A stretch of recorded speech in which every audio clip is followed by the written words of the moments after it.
ചെവി കേൾക്കാത്ത സംസാരിക്കാനും പറ്റാത്ത പ്രഭ 4 വീട്ടിലെ വീട്ടുജോലിക്ക് പോയിട്ടാണ് അവളുടെ കുടുംബം നോക്കിക്കൊണ്ടിരിക്കുന്നത്. അതിനിടയിൽ അവളുടെ മകൻ ചെവി കേൾക്കാത്ത സംസാരിക്കാൻ പറ്റാത്ത ഒരു പെൺകുട്ടിയെ തന്നെയാണ് കല്യാണം കഴിക്കുന്നത്. അങ്ങനെ ഇരിക്കുമ്പോഴാണ് പ്രഭ ജോലി ചെയ്യുന്ന ഒരു സ്ഥലത്ത് അവൾക്ക് ഒരുപാട് ഹെൽപ്പുകൾ ചെയ്തിട്ടുള്ള ഒരു സാറ് കുഴഞ്ഞു വീണ് മരിച്ചു പോകുന്നത്. അതുകൊണ്ട് തന്നെ പ്രഭ ആകെ വിഷമിച്ച് കരയുന്നുണ്ട്. ആ സാറെ എപ്പോഴും ഇരുന്നുകൊണ്ടിരുന്നിരുന്ന ആ ഒരു കസാര പ്രഭ അവളുടെ വീട്ടിലേക്ക് എടുത്തുകൊണ്ട് പോവാണ്. ഇപ്പൊ അവള് 3 പയ്യന്മാര് മാത്രം താമസിക്കുന്ന ഒരു ഫ്ലാറ്റിൽ ജോലി ചെയ്തിരുന്നു. ആ ഒരു പയ്യന്മാര് 3 മാസമായിട്ട് റെന്റ് കൊടുക്കാത്തത് കൊണ്ട് തന്നെ ആ ഒരു ഫ്ലാറ്റിൽ നിന്ന് അവരെ ഇറക്കി വിടാണ്. പ്രഭയുടെ അവിടുത്തെ ജോലിയും പോകുന്നുണ്ട്. പയ്യന്മാരോട് നിങ്ങൾ അടുത്ത് പോണ ഫ്ലാറ്റിലും ഞാൻ ജോലിക്ക് വന്നോട്ടെ എന്ന് ചോദിക്കുമ്പോൾ ഓൾറെഡി അവരുടെ കമ്പനി പൂട്ടിപ്പോയി. ഇനി അവർക്ക് പുതിയ ജോലി കിട്ടിയിട്ട് വേണം, സാലറി ഒക്കെ ആയിട്ട് വേണം. അതുകൊണ്ട് പ്രഭയോട് വരണ്ടാന്ന് പറയാണ്. അങ്ങനെ അവളുടെ 2 വീട്ടിലത്തെ ജോലി പോകുന്നുണ്ട്. ഇപ്പൊ അവിടെ ഉണ്ടായിരുന്ന കമ്പ്യൂട്ടറിന്റെ വേസ്റ്റുകളൊക്കെ എടുത്തുകൊണ്ട് പോയി പ്രഭ അവളുടെ വീട്ടിൽ കസാര പോലെ ഉണ്ടാക്കിയിട്ട് അതിലാണ് ഇരിക്കുന്നതൊക്കെ. ഇനി അവൾക്ക് അമ്മച്ചി മാത്രം താമസിക്കുന്ന ഒരു വീട്ടിൽ മാത്രമേ പണി ഉണ്ടായിരുന്നുള്ളൂ. ആ ഒരു അമ്മച്ചിനെ പുറത്തു കൊണ്ടുപോയ സമയത്ത് അമ്മച്ചിയുടെ കാലൊന്ന് ഒളുക്കുന്നുണ്ട്. അതിനുവേണ്ടി അമ്മച്ചിയും കൊണ്ട് അവള് ഡോക്ടറെ അടുത്തേക്ക് പോകുന്നുണ്ട്. അതറിഞ്ഞ അമ്മച്ചിയുടെ 2 പെൺമക്കളാണെന്ന് വെച്ചാല് വേഗം തന്നെ വീട്ടിലേക്ക് വരാണ്. എന്നെ വരെ അമ്മച്ചിയെ വിളിക്കേ സഹായത്തിന് വേണ്ടി എന്തെങ്കിലും വേണത്തോടുകൂടി എന്തെങ്കിലും വർത്താനം പറയാ ചെയ്യാത്ത മക്കൾ ഒരു വിവരം അറിഞ്ഞപ്പോഴും അങ്ങോട്ട് ഓടിയെത്താണ്. എന്നിട്ട് പ്രഭയെ ഒരുപാട് ചീത്ത പറയുന്നുണ്ട്, അമ്മച്ചിയെ പുറത്ത് കൊണ്ടുപോയി എന്ന് പറഞ്ഞിട്ട്. അമ്മച്ചി ആ സമയം ആ ഒരു കുറ്റങ്ങളെല്ലാം ഏറ്റെടുക്കുന്നുണ്ടെങ്കിലും പ്രഭ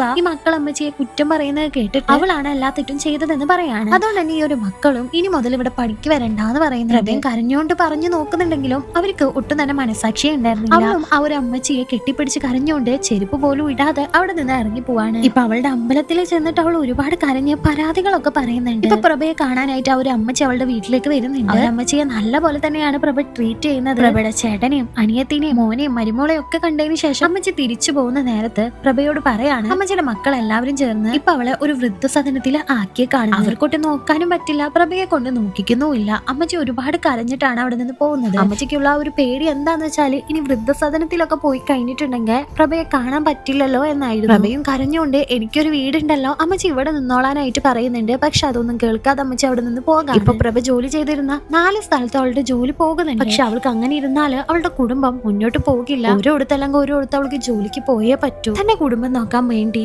ഒറ്റക്കൊരു പെണ്ണ് കഷ്ടപ്പെടുന്ന ഒരു സിനിമയാണ് ഇത്. ടൈമുള്ളവരൊക്കെ ഇതിന്റെ ഫുൾ മൂവി കാണാനായിട്ട് നോക്കാം. ഇതിന്റെ ഫുൾ പാർട്ട് കാണാൻ താഴെയുള്ള പ്ലേ ബട്ടൺ ഒന്ന് ക്ലിക്ക് ചെയ്താൽ മതി.